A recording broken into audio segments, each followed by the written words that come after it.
क्या हाल हैं आप लोगों के। मैं हूं क्रिप्टोनियन लर्नर। मैं स्वागत करता हूं आपके यूट्यूब चैनल क्रिप्टोनियन लर्नर में। लर्न टुगेदर अर्न टुगेदर, जहां आपको मिलेगा बिटकॉइन ऑल्ट कॉइन का analysis, trading strategy, air drops और भी बहुत कुछ। तो आज का वीडियो होने वाला है पूरा वजीरेक्स और बाइनेंस की पूरे इस कंट्रोवर्सी के ऊपर। तो चलिए फटाफट से वीडियो स्टार्ट कर लेते हैं बिना किसी देरी के।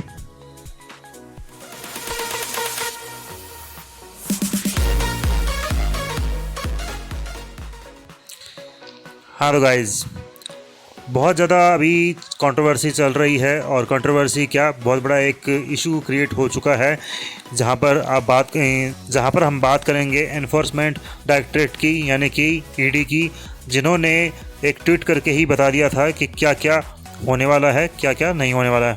बात करें हम ट्वीट के ऊपर, तो चलिए चलते हैं ट्वीट पर।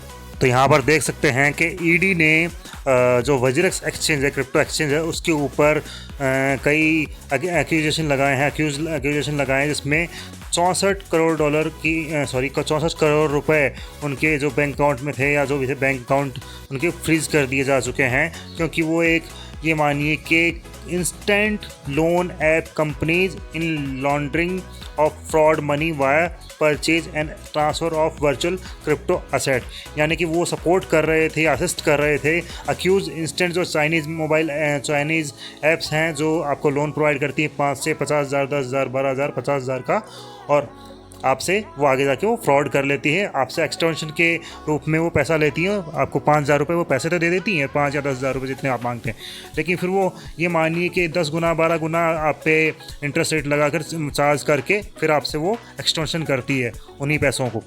तो ये बताया जा रहा है कि ये असिस्ट करते थे, यानी कि वजीरेक्स जो है असिस्ट करता था, और जो वो पैसा जो एक्सटेंशन का मिलता था वो ये विदाउट किसी रिकॉर्ड डायरेक्ट क्रिप्टो के रूप में चाइना में भेजते थे। तो ये एक पॉसिबल केस हो सकता है जो कि ईडी के द्वारा बताया जा रहा है, और आगे चल के क्या होगा वो इनकी ऑब्जर्वेशन रहेगी और वजीरेक्स क्या कहता है इसके ऊपर, वो सब चीज़ें बात करेंगे।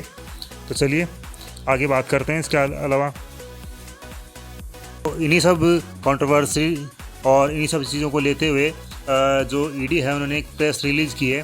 तो आइए उसमें देखते हैं क्या क्या चीज़ें उन्होंने बताई हैं और क्या क्या कंसर्न्स हैं, उनके ऊपर हम चर्चा करेंगे, डिस्कस करेंगे। चलिए चलते हैं उसी प्रेस रिलीज़ के ऊपर। ये हम आ चुके हैं प्रेस रिलीज़, जो कि 5 तारीख यानी कि कल ही रिलीज़ की गई है ईडी के द्वारा। क्रिप्टो करेंसी एक्सचेंज वजीरेक्स के ऊपर है, जहां पर 64 करोड़ का जो उनका बैंक जो बैलेंस है उनको फ्रीज कर दिया गया है। उसमें कुछ कंसर्न्स हैं, देख सकते हैं आप। मैं यहाँ पर बताना चाहूँगा, ड्यूरिंग ईडी व investigation it is observe that, ये चीज़ें ऑब्जर्व की गई है। जो जनमई लैब्स प्राइवेट लिमिटेड है, कंपनी ओन है वजीरेक्स के द्वारा, क्रिप्टो एक्सचेंज के द्वारा, has created web of agreement with Crowdfire, incline, USA, Binance, Cayman Island, जटाई पीटी लिमिटेड, सिंगापुर। तो ये सब चीज़ें ये बता रहे हैं कि इनकी किन की ओनरशिप है। और जो मैनेजिंग डायरेक्टर है वो मिस्टर निश्चल शेट्टी है, had claim that WazirX is an Indian exchange which control all the crypto and INR crypto transaction and only has an IP and preferential agreement with Binance. But now Jamai claims that they are involved in only INR crypto transaction. यहाँ पर बात कर रहे हैं कि जो जनमाई labs है वो क्लेम करती है कि they are involve only INR crypto transaction, only इसी में, यानी कि वो INR से आप बाई कर सकते हो, वहाँ पर क्रिप्टो बाई कर सकते हैं, इन्हीं की चीज़ों में लगा हुआ है। इसके अलावा जनमाई लैब्स है, उनका कोई भी लेना देना, इनका डायरेक्ट वजीरेक्स से कोई भी कनेक्शन नहीं है कि कुछ भी वैसा करते हों। इसके अलावा बात करें तो ये स्टेटमेंट ही थोड़ा सा कॉन्ट्राडिक्टरी लग रहा है दोनों का, कि बाइनेंस और सिर्फ वजीरेक्स ही ये चीज़ें किया करते थे, ये नहीं करते थे। दूसरी बात, एक ऑब्जर्वेशन उनकी निकल के आई है कि जो वजीरेक्स है वो वर्क करता है क्लाउड बेस्ड सॉफ्टवेयर है AWS मुंबई पे, वहाँ पर 2 चेयर को वर्किंग पर्सन है, उनका ही ऑफिस है, और इसके अलावा और कोई स्पेस ऑफिस इनका है ही नहीं। All the crypto transaction are controlled by the Binance, which is again without any known office. यहाँ पर किसी टाइप का भी ऑफिस यहाँ पर नहीं है, जो बताया जा रहा है कि ये Binance के द्वारा संचालित है, कंट्रोल किया जा रहा है। तीसरा इनका ऑब्जर्वेशन बताया जा रहा है, despite giving repeated opportunity, WazirX fail to give the crypto transaction of that suspected fintech app, ये सबसे बड़ा कंसर्न है यहाँ पर। Companies and reveal the KYC of the wallet, ये सबसे बड़ा कंसर्न है कि जो ईडी इनसे ट्रांजैक्शन की डिटेल्स मांग रही है, जो इनकी जो सस्पेक्टेड फिनटेक ऐप है, कंपनीज है, तो उनकी ये केवाईसी डिटेल्स मांग रही है वॉलेट्स की। Most of the transaction are not recorded on the blockchain also. तो ये जितने भी ट्रांजेक्शन की हैं, इन ये मानिए कि जो ऐप्स हैं, फिनटेक ऐप्स है, इन्होंने जो भी ट्रांजेक्शन की है ब्लॉकचेन के ऊपर, यहाँ मानिए कि वजरेक्स के ऊपर, तो इनके पास में कोई भी ऐसा डॉक्यूमेंट नहीं है जो इनको दे सके। तो ये बहुत बहुत बहुत बहुत ही बड़ा एक इशू हो सकता है कि आप एक इंडिया में, इतने बड़े देश में आप एक क्रिप्टो एक्सचेंज रन कर रहे हैं और आपके पास में किसी भी तरह का वॉलेट का केवाईसी नहीं है, किसी भी तरह का, और ब्लॉकचेन एड्रेस या कुछ भी रिकॉर्ड ही नहीं हुआ है। ये कैसे हुआ होगा मैं बताता हूँ आपको। आपने पहले देखा होगा कि आप वजीरेक्स से बाइनेंस में ट्रांसफ़र करते हैं तो थ्रू एक ब्रिज बनाया हुआ था, आप जस्ट है ना उसमें अपना ट्रांसफ़र कीजिए, स्वाइप कीजिए और आपका जो अमाउंट है या आपकी क्रिप्टो है बाइनेंस के वॉलेट में पहुंच जाएगी। बस आपको ओटीपी डालना होता था, मोबाइल और शायद ईमेल एड्रेस दोनों का ही। तो वहाँ पर होता क्या था, वो ब्रिज बनाया हुआ था दोनों का ही, यानी कि बाइनेंस और वजरेक्स दोनों का ही। लेकिन वहाँ पर कोई भी फीस नहीं पे की जाती थी आपके थ्रू, मतलब कि कोई भी ब्लॉकचेन ट्रांजैक्शन नहीं होती थी। तो वो ब्लॉकचेन पे आया है नहीं वो डेटा, तो वो रिकॉर्ड कैसे होगा? तो इस तरह से है। आज के टाइम पे देखेंगे तो आप वहाँ पर आप ट्रांसफ़र करेंगे बाइनेंस पे तो आपकी फ़ीस लग रही है वहाँ पर।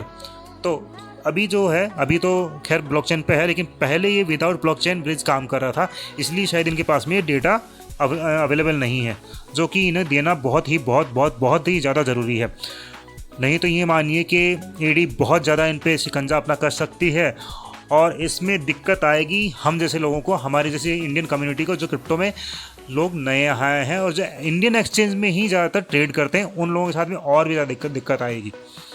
हालांकि मैंने पहले ही बता दिया था अपने टेलीग्राम चैनल पे कि कल ही कि आपको अपनी क्रिप्टोज़ किसी भी एक्सचेंज या वॉलेट में ट्रांसफ़र कर लेनी है वजीरेक्स से, क्योंकि अभी पता नहीं क्या हो सकता है। क्योंकि अभी हीटेड वॉर चल रही है, ट्विटर वॉर चल रही है अपने CZ बाइनेंस के, और जो हमारा निश्चल शेट्टी है इंडिया का, जो अपने फाउंडर हैं इनके वजीरेक्स के, इन दोनों के बीच में ही, और इनके दोनों की जो ट्वीट सारे हैं कॉन्ट्राडिक्टरी हो रहे हैं। एक बोल रहा है कि हमने बाई किया ही नहीं था क्योंकि ट्रांजेक्शन अप्रूव ही नहीं की गई थी वजीरेक्स के द्वारा। एक बोल रहा है कि भाई हमने 2 साल पहले ही भेज दिया था आप लोगों को। दूसरे जो CZ बोल रहे हैं कि हमारे पास में AWS का लॉगिन नहीं था, ये नहीं था। और यहाँ पर निश्चल शेट्टी बोल रहे हैं कि हमने सारी चीज़ें दे दी थी और हो नहीं रहा है ऐसा कुछ। तो कोई ना कोई तो यानी कि मानिए कि दोनों ही झूठ बोल रहे हैं, कॉन्ट्राडिक्टरी स्टेटमेंट आ रहे हैं और पता नहीं क्या आ रहा है, उसके ऊपर भी हम चर्चा करेंगे। लेकिन अभी फ़िलहाल इस डॉक्यूमेंट पे बात कर लेते हैं। देखिए, एक और ऑब्जर्वेशन रही है, WazirX inform that the prior to the July 2020 they did not even record the detail of the bank account from which fund were coming into the exchange to purchase crypto asset. अब ये तो मैं क्या ही बोलूँ, मतलब कि ये तो लाला जी की दुकान हो गई, इस तरह का ऐसा कुछ लग रहा है कि वजीरेक्स बता रहे हैं यहाँ पर कि inform that the prior to the July 2020 के लगभग they did not even record the details of the bank account, यानी कि जिस बैंक अकाउंट से उनके पास में क्रिप्टो बाई किए जा रहे हैं उनके पास में रिकॉर्ड्स ही नहीं है। तो ये तो अब क्या ही बोलें इस चीज़ के ऊपर। Coming into the exchange to purchase crypto asset, वाह, अब क्या बोलूँ, इतना बड़ा एक्सचेंज है और ये मतलब लाला जी की दुकान की तरह इस चीज़ को चला रहे हैं। हालांकि मुझे लगता नहीं है कि ऐसा होगा, इनके पास में ज़रूर रिकॉर्ड होगा। अभी क्या बोल रहे हैं, ये ऑब्जर्वेशन ईडी की है, अभी वो अपना भी पक्ष रखेंगे वजीरेक्स वाले, तो वो क्या रखते हैं उसके ऊपर चीज़ें रहेंगी आगे की। अब बात करते हैं ट्विटर वॉर की, CZ और वजीरेक्स के जो फाउंडर है यानी कि निश्चल शेट्टी की। चलिए चलते हैं हमारे वापस ट्विटर पर। यहाँ पर आ चुके हैं हम निश्चल शेट्टी के ऑफिशियल ट्विटर हैंडल पर। अब ये बोले जा रहे हैं यहाँ पर, देखिए इन्होंने अभी 4 घंटे पहले ट्वीट डाला, Binance charges all the fees of crypto trading, crypto withdrawals. Zanmai India charges INR crypto trading fees, INR deposit withdrawal fees since it operates WazirX through licensed obtain from Binance. तो ये देख सकते हैं यहाँ पर काफ़ी चीज़ें निकल के आ रही हैं यहाँ पर। इसके अलावा अगर बात करें आगे की चीज़ों को देखते हुए, तो आप देख सकते हैं यहाँ पे बोला जा रहा है, all users assets crypto and INR on WazirX are safe, WazirX has always ensure KYC is conducted, AML policies are in place, we only allow bank transfer, so everything is traceable। तो ऐसे कोई दिक्कत नहीं बता रहे हैं यहाँ पर। अब देखिए हीटेड एक ट्वीट है निश्चल शेट्टी ने किया है कि we could shut down WazirX, हम वजीरेक्स को शट डाउन कर सकते हैं। प्रूव यू हैव कंट्रोल, यानी कि यहाँ पर बोला जा रहा है ये चीज़ें। Share access of AWS, you have root access of, ये बोला जा रहा है निश्चल शेट्टी के द्वारा कि जो बाइनेंस ने सीजेड ने जो ट्वीट डाला था कि हम इसको शट डाउन भी कर सकते हैं। तो वो कह रहे हैं कि prove you have the control, share access of AWS, you have root access of AWS, anyone with root access control AWS, WazirX domain transferred to our control, good to see you confirm that, only control now is Janmai, why are you not taking it। ये सब चीज़ें चल रही हैं। Binance का tag जो CZ है उनको टैग करते हुए देखिए, said that these have to be debated on Twitter, Binance provide wallet services for Wajirex domain is transferred to our control, we are given a shared access to an AWS। तो इस तरह से देख सकते हैं कि बहुत ही हीटेड सी इनकी चल रही है डिबेट। ये देखिए वापस से वही सब चीज़ें आ रही हैं। आगे देखेंगे इस थ्रेड को ही देख लेते हैं हम पूरे को, बाइनेंस पे क्या कह रहे हैं जो सीजेड है। Quick thread of Binance and WazirX some incorrect reporting है, जैसे कि देख सकते हैं आप। Binance does not own any equity in Zanmai labs, the entity operating WazirX and established by the original founder. यानी कि सीजेड कह रहे हैं कि भाई वजीरेक्स का हमारा कोई लेना देना नहीं है और ना ही जनमाई लैब से लेना देना है, हमारी जो ट्रांजेक्शन वगैरह कुछ हुई ही नहीं थी। सेकंड में कह रहे हैं देखिए 2019 में किस नंबर की बात है, Binance publish A post that it had acquire WazirX, this transaction was never completed. ये तो जो ट्रांजेक्शन है कभी हुई ही नहीं थी, ये कह रहे हैं CZ. At any point own any share of Zanmai labs and entity operating WazirX. उसके बाद तीसरा देखिए, Binance only provides wallet service for WazirX as a tax solution, there is also integration using off chain transaction to save on crypto fees. WazirX is responsible all other aspects to WazirX exchange including user sign up and KYC and trading and initiating withdrawals. इसके बाद में भी इनका ये जो चलता ही रहता है। तो ये दोनों ही तरह से कॉन्ट्राडिक्टरी आ रहा है। वजीरेक्स वाले भी कह रहे हैं कि हम भाई ये जो वजीरेक्स है वो बाइनेंस वालों का है, और बाइनेंस वाले यानी कि सीजेड कह रहा है कि भाई हमारा कोई लेना देना है ही नहीं इसमें। तो अब देखते हैं आगे क्या निकल के आता है। ये एक ये मानिए कि पूरा मुझे अपडेट करना था। आप हमारी जो कम्युनिटी है टेलीग्राम पे मानिए या इंस्टाग्राम पे मानिए या यूट्यूब फैमिली मानिए, आप लोगों को यहाँ पर मुझे अपडेट करना था इन्हीं सब चीज़ों के लेते हुए। वहाँ हालांकि वजीरेक्स के जो ये मानिए कि जो निश्चल शेट्टी है वो कह रहे हैं कि फंड्स आपके सेफ़ है, लेकिन मैं तो यही कहूँगा, मैंने आपको कल भी कह दिया था टेलीग्राम पे, अपने अपने फंड्स अपने हिसाब से आप ट्रांसफ़र कर सकते हैं दूसरे एक्सचेंज पे। अभी पता नहीं क्या हो सकता है, जब बड़ी बड़ी बातें चल रही हैं यहाँ पर। कम्युनिटी यहाँ परेशान कौन होगा? सिर्फ और सिर्फ कम्युनिटी परेशान होगी यहाँ पर, और कोई परेशान नहीं होगा। तो चलिए आज का वीडियो इतना ही था। आशा करता हूँ अच्छा लगा होगा तो प्लीज़ लाइक शेयर सब्सक्राइब तीनों ही कर दीजिएगा। Thank you.